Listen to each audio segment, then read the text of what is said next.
Hello students, स्वागत है आपका मेरे channel special education with BK Swami. आज का हमारा टॉपिक है असेसमेंट और उसके ऑब्जेक्टिव्स, यानी परीक्षण और उसके उद्देश्य, उसके प्रकार और जो परीक्षण के टूल्स हैं उनके बारे में हम बात करेंगे। तो आज के टॉपिक को करने से पहले मैं आपसे ये निवेदन करूंगा कि आप मेरे चैनल को सब्सक्राइब कर लें और बेल आइकन को प्रेस कर लें ताकि नोटिफिकेशन आपको समय पर मिलते रहें और आप मेरे साथ जुड़े रहें। तो लीजिए शुरू करते हैं। आज का हमारा टॉपिक परीक्षण और उसके उद्देश्य और उसके प्रकार और परीक्षण के टूल्स के बारे में हम बात कर रहे हैं। परीक्षण से मतलब है असेसमेंट। असेसमेंट हम कर रहे हैं, तो असेसमेंट के अंतर्गत क्या क्या चीज़ें आती है और उसके उद्देश्य क्या है, उसके प्रकार क्या है, इसके बारे में आज हम बात करेंगे। सबसे पहले हम परीक्षण के बारे में जानते हैं। परीक्षण क्या चीज़ होता है, परीक्षण क्या है, कैसे करेंगे हम, असेसमेंट कैसे करेंगे। तो साधारण शब्दों में परीक्षण से तात्पर्य हमारा है किसी व्यक्ति के बारे में विभिन्न माध्यमों से सूचनाएं एकत्रित करके उनका विश्लेषण कर लेना। तो ये सीधा सीधा बताया गया है कि हम किस तरह से आंकड़ों का कलेक्शन करेंगे, सूचनाएं इकट्ठी करेंगे किसी व्यक्ति के बारे में, विभिन्न माध्यमों से हम सूचनाएं इकट्ठी करेंगे, एकत्रित करेंगे और फिर उनका हम विश्लेषण करेंगे। तो ये इसके अंतर्गत आता है। वैज्ञानिक हुए हैं वेलेस और लॉरेंसन।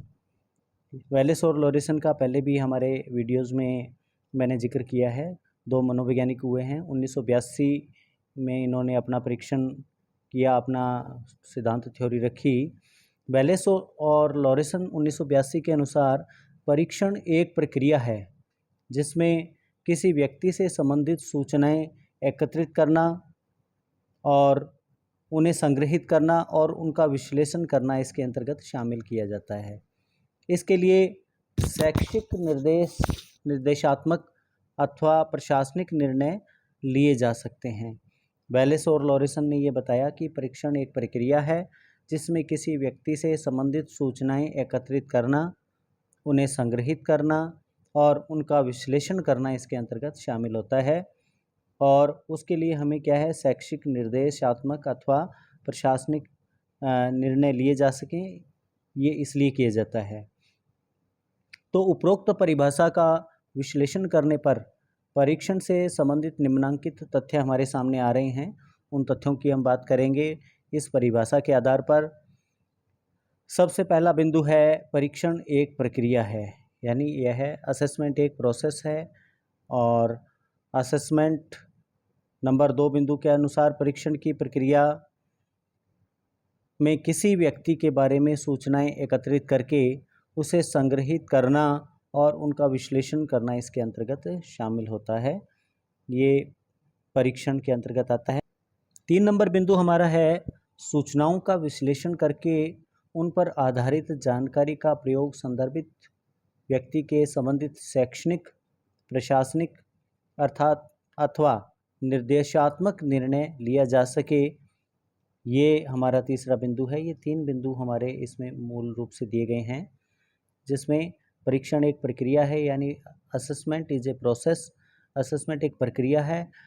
परीक्षण की प्रक्रिया में किसी व्यक्ति के बारे में हम सूचनाएं एकत्रित करते हैं, उनको संग्रहित करते हैं, उनका विश्लेषण करते हैं और विश्लेषण करने के बाद में हम उन सूचनाओं के आधार पर हम उस व्यक्ति के संदर्भ में प्रशासनिक और निर्देशात्मक निर्णय लेते हैं।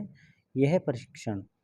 वस्तुतः परीक्षण एक विस्तृत पद है जिसमें विभिन्न प्रकार और माध्यमों से किसी व्यक्ति के बारे में सूचनाएं एकत्र की जाती है। सूचनाएं संग्रहित और एकत्र करने की तकनीक में ये निम्नलिखित चीज़ें जो है शामिल होती है और उन चीज़ों के बारे में हम बात कर रहे हैं। नंबर 1 पर है बच्चे का परोक्ष एवं प्रत्यक्ष जांच, यानी यहाँ पर हम बच्चे की परोक्ष रूप से या प्रत्यक्ष रूप से हम जांच करेंगे। नंबर 2 बिंदु आता है बच्चे के शिक्षक अथवा अभिभावक से साक्षात्कार करके हम उनका इंटरव्यू लेंगे, बच्चे के बारे में जानेंगे, उसके शिक्षक से पूछेंगे, अभिभावक से पूछेंगे। तो उससे क्या है, हमें प्रत्यक्ष या परोक्ष रूप से जानकारी मिल जाएगी। नंबर 3 बिंदु है विभिन्न प्रकार की प्रक्षेप्य यानी प्रोजेक्टिव और अप्रक्षेप्य परीक्षण यानी प्रोजेक्टिव और नॉन प्रोजेक्टिव प्रकार के जो अपने ये हैं ये विभिन्न प्रकार के जो प्रक्षेप्य हम लेते हैं इसके अंतर्गत इसको शामिल किया गया है। तो ये 3 बिंदु है, इन 3 बिंदुओं के आधार पे हम आंकड़े एकत्रित करते हैं। आगे का बिंदु है मानसिक मंदता के परीक्षण का उद्देश्य। हम मानसिक मंदता का परीक्षण करते हैं, उसका पर्पज़ क्या है, उसका उद्देश्य क्या है, पर्पज़ ऑफ असेसमेंट के बारे में हम बात करेंगे। सामान्यतः मानसिक मंदता की प्रारंभिक जांच और पहचान 1 नंबर बिंदु के अंतर्गत बताया गया है कि मानसिक मंदता की प्रारंभिक जांच और पहचान ये इसका उद्देश्य है। नंबर 2 पर है शैक्षणिक कार्यक्रम एवं रणनीतियों के पूर्व निर्धारण हेतु। नंबर 3 पर आता है मानसिक मंदता युक्त बालक के वर्तमान निष्पादन स्तर और शैक्षणिक आवश्यकता का पूर्व निर्धारण। नंबर 4 पे बिंदु आ रहा है वर्गीकरण एवं शैक्षिक नियोजन के लिए निर्धारण करना। नंबर 5 बिंदु है व्यक्तिगत शैक्षणिक कार्यक्रम के विकास के लिए। और नंबर 6 बिंदु है व्यक्तिगत शैक्षिक कार्यक्रम यानी IEP इंडिविजुअलाइज एजुकेशन प्लान की प्रभाविता का सर्वाधिक मूल्यांकन करने के लिए। कि इस तरह से ये हमारे पास ये 6 बिंदु के द्वारा बताया गया है कि सामान्यतः मानसिक मंदता या बौद्धिक अक्षमता के संदर्भ में हम परीक्षण के निम्नलिखित उद्देश्य दे सकते हैं। ये उद्देश्य मैंने बताए हैं और इसी के आधार पे हम आगे जाके हम अपना जो परीक्षण है असेसमेंट है वो करेंगे। हमारा अगला बिंदु है परीक्षण के प्रकार यानी टाइप्स ऑफ असेसमेंट। असेसमेंट के कौन कौन से टाइप्स हो सकते हैं इसके बारे में हम बात करेंगे। परीक्षण विभिन्न मानदंडों के आधार पर विभिन्न प्रकार के हो सकते हैं, जैसे मानकीकृत जो होता है स्टैंडर्डाइज, इसके आधार पर मानकीकृत परीक्षण प्रकार हो सकते हैं। इसी प्रकार यदि हम परीक्षण के उद्देश्यों की बात करें तो उसके अनुसार परीक्षण निम्नलिखित प्रकार के हो सकते हैं। पहला इसमें परीक्षण बताया गया है, असेसमेंट बताया गया है शैक्षिक परीक्षण यानी एजुकेशनल असेसमेंट। नंबर 2 पर बताया है मनोवैज्ञानिक साइकोलॉजिकल असेसमेंट। नंबर 3 पर बताया है चिकित्सकीय परीक्षण यानी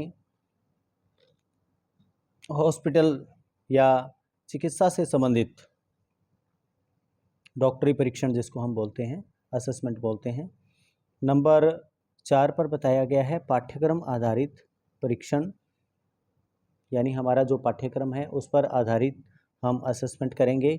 नंबर 5 पर है कार्यात्मक फंक्शनल असेसमेंट, कार्यात्मक परीक्षण। तो ये इस तरह से टोटल जो है परीक्षण के प्रकार बताए गए हैं। शैक्षिक परीक्षण, मनोवैज्ञानिक परीक्षण, चिकित्सकीय परीक्षण और पाठ्यक्रम आधारित परीक्षण और कार्यात्मक परीक्षण। इस तरह से ये 5 प्रकार इसके बताए गए हैं।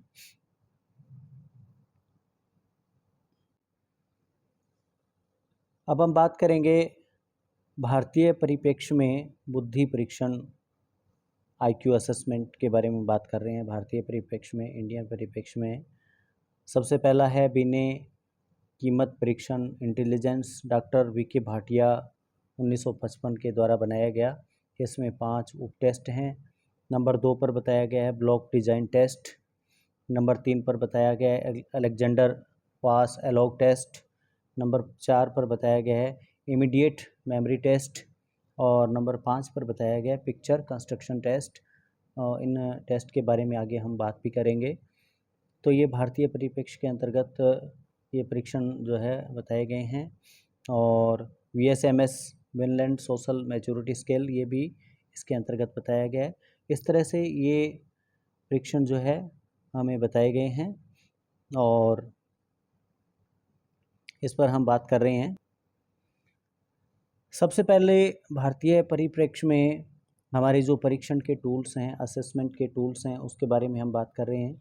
बौद्धिक अक्षमता या मानसिक मंदता युक्त बालकों के परीक्षण एवं उनके कार्यक्रम बनाने के लिए यूँ तो बहुत सारे टूल्स उपलब्ध हैं हमारे पास, परंतु भारतीय परिप्रेक्ष्य में प्रायः निम्नांकित टूल्स जो है वो प्रयोग किए जा रहे हैं, जिनके बारे में हम बात कर रहे हैं। सबसे पहला है MDPS। MDPS की फुल फॉर्म है Madras developmental programming system. Number 2 पर आता है FACP। FACP की फुल फॉर्म है functional assessment checklist for programming. और नंबर 3 पर आता है बेसिक MR। अब बेसिक की भी फुल फॉर्म है, ये बनती है behavioural assessment scale for Indian children with mental retardation. ये पूरा इसका फुल फॉर्म बनती है। और इस तरह से ये 3 जो है बौद्धिक अक्षमता या मानसिक मंदता युक्त बालकों के असेसमेंट करने के लिए ये टूल्स बने हुए हैं, MDPS, FACP और बेसिक MR। अब हम इनके बारे में डिटेल्स में बात करेंगे कि ये हैं क्या और किस तरह से इनको हम काम में लेते हैं, इसके बारे में हम बात करेंगे। तो सबसे पहले हमारा आता है Madras developmental programming system MDPS। MDPS क्या है? मद्रास डेवलपमेंटल प्रोग्रामिंग सिस्टम जो है प्रोफेसर P जयचंद्रन और V बिमला द्वारा 1968 में विकसित किया गया था और ये बहुतायत से प्रयोग किया जाने वाला एक परीक्षण है, एक प्रकार का टूल है। मद्रास डेवलपमेंटल प्रोग्रामिंग सिस्टम में कुल 360 आइटम हैं। ये बात बड़े ही ध्यान रखने वाली चीज़ है, इसको आप पूरा ध्यान रखना। मद्रास डेवलपमेंटल प्रोग्रामिंग सिस्टम में कुल 360 आइटम बताए गए हैं जो बच्चे के विकास के आरोही क्रम में रखे गए हैं। आरोही क्रम का मतलब बढ़ता हुआ क्रम। यह परीक्षण 18 क्षेत्रों में बांटा गया है और प्रत्येक क्षेत्र में 20 आइटम रखे गए हैं। यानी 18 क्षेत्रों में ये बांटा गया है, प्रत्येक क्षेत्र में 20 आइटम रखे गए हैं। तो हम 18 को 20 से गुणा करेंगे तो 360 आइटम हमारे पास उपलब्ध होंगे और ये आरोही क्रम में रखे गए हैं। प्रत्येक क्षेत्र में सभी आइटमों को सरल से कठिन क्रियाओं की ओर सजाया गया है। प्रत्येक क्षेत्र में, ये बड़े ध्यान रखने वाली चीज़ है, प्रत्येक क्षेत्र में सभी जो आइटम हैं उनको सरल से कठिन क्रियाओं की ओर सजाया गया है। और मद्रास डेवलपमेंट प्रोग्रामिंग सिस्टम के 18 क्षेत्र जो है वो ये निम्नलिखित हैं, जिनके बारे में अभी हम बात कर रहे हैं, करेंगे।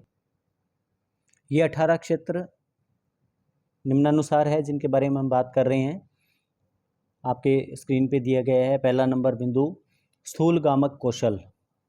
स्थूलगामक कौशल ये हो गया अपना 1 नंबर बिंदु। नंबर 2 पर है सूक्ष्म गामक कौशल।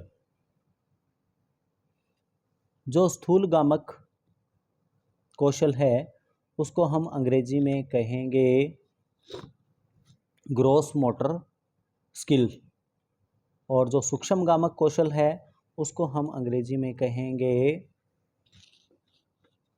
Fine motor skills. तो इन चीज़ों को हमें अच्छे से समझ लेना है।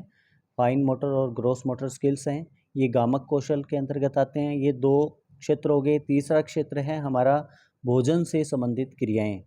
हम भोजन खान पान से संबंधित जितनी भी क्रियाएं आती है वो इसके अंतर्गत आएंगी। नंबर 4 पे चौथा जो हमारा क्षेत्र है वो है कपड़े पहनने से संबंधित, यानी बच्चा जो है कपड़े किस तरह से पहनेगा, किस तरह से कपड़े उतारेगा, कपड़े उतारना पहनना, ये चीज़ें जो है इंटेलेक्चुअल डिसेबिलिटी वाले बच्चों के लिए ये हमने रखा है इसके अंतर्गत। फिर आगे है सजना संवरना, स्व सहायता या व्यक्तिगत कौशल के अंतर्गत ये आता है। और सजना संवरना, खुद को संवारना, बाल बनाना, तेल लगाना, कंघी करना, ये सब ये इसके अंतर्गत आता है। नेक्स्ट है शौच क्रिया, 6 नंबर बिंदु। शौच क्रिया से संबंधित जितने भी काम इसके अंतर्गत आते हैं इसमें शामिल किए गए हैं। 7 नंबर बिंदु है ग्रहणशील भाषा। ग्रहणशील भाषा यानी जो इस तरह की भाषा, इस तरह की लैंग्वेज जो आसानी से ग्रहण की जा सके। और इसके बाद है 8 नंबर पे अभिव्यक्ति की भाषा, ये भाषा संप्रेषण कौशल के अंतर्गत ये आ रहे हैं। और 9 नंबर पे है सामाजिक कौशल, यानी सोशलाइजेशन से संबंधित जो चीज़ें आ रही है वो यहाँ पर शामिल की गई है। 10 नंबर पे है हमारा कार्यात्मक पठन। यानी हमारा पढ़ने लिखने से संबंधित जो कार्य है उसकी बात करेंगे।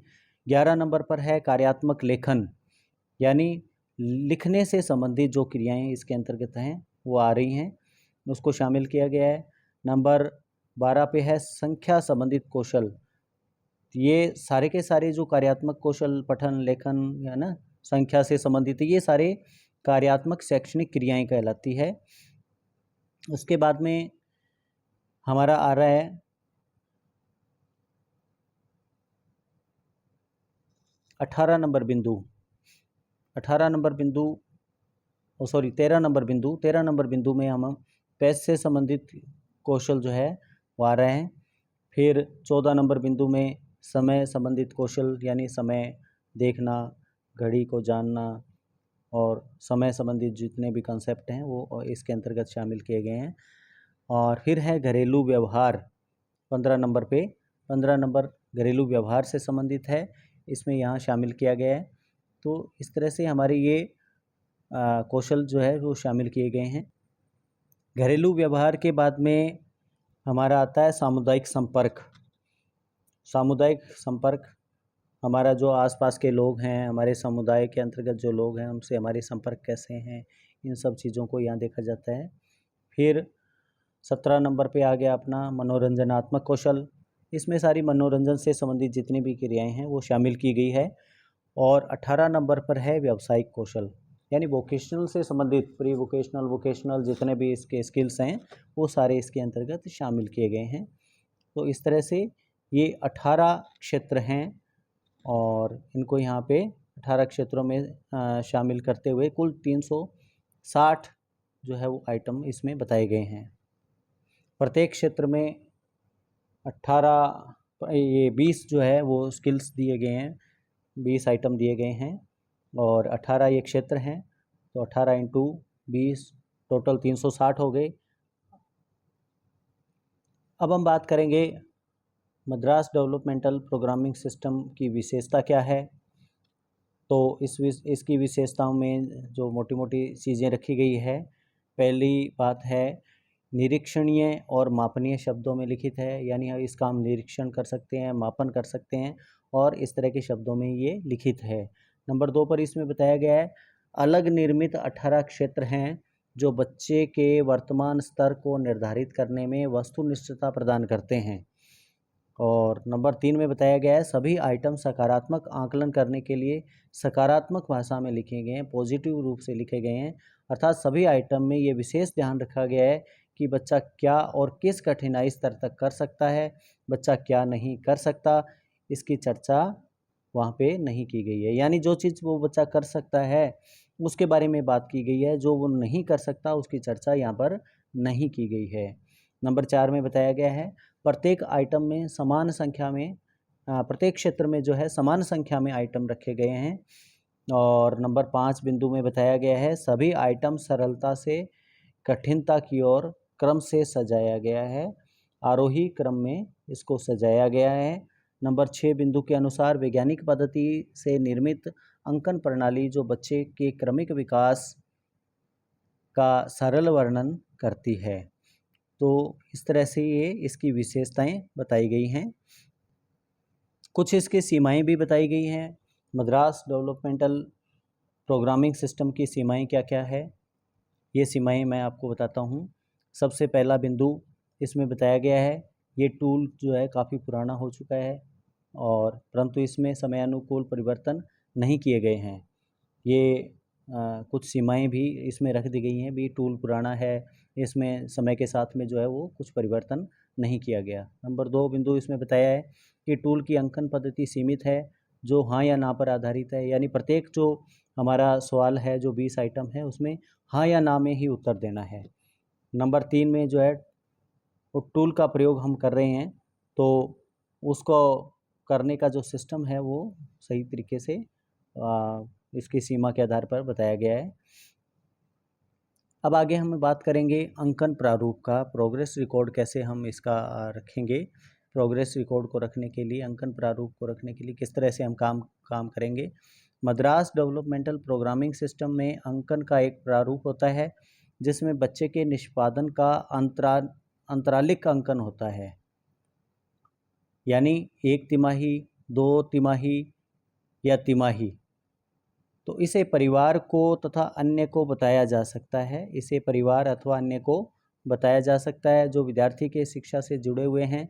परीक्षण पर अगर विद्यार्थी क्रिया का निष्पादन नहीं करता है तो इसको ए के द्वारा अंकित करते हैं। अगर हम असेसमेंट कर रहे हैं और असेसमेंट करते समय हम पाते हैं कि परीक्षण पर विद्यार्थी है वो क्रिया नहीं दे रहा है तो हम ए लिखेंगे और ए अंकित करेंगे। स्केल में रंगीन कोड भरने की भी व्यवस्था की गई है और जिसमें ए को नीला, बी को लाल रंग से भरते हैं और प्रत्येक तिमाही में प्रगति के आधार पर लाल को नीले रंग से ढक दिया जाता है या ढका जा सकता है।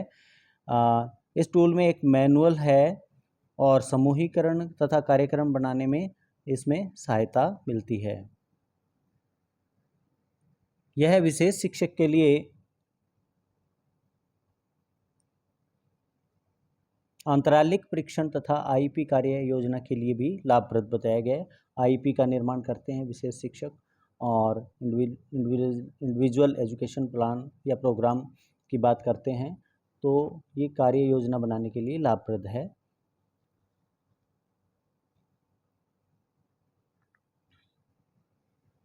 हमारी आज की क्लास कैसी लगी इसके बारे में हमें ज़रूर बताएं और आगे भी मेरे साथ में जुड़े रहें। कृपया मेरे चैनल को सब्सक्राइब कर लें और बेल आइकन को प्रेस कर लें। जुड़े रहें स्पेशल एजुकेशन विद बीके स्वामी के चैनल के साथ। आप सभी को बहुत बहुत आभार, धन्यवाद।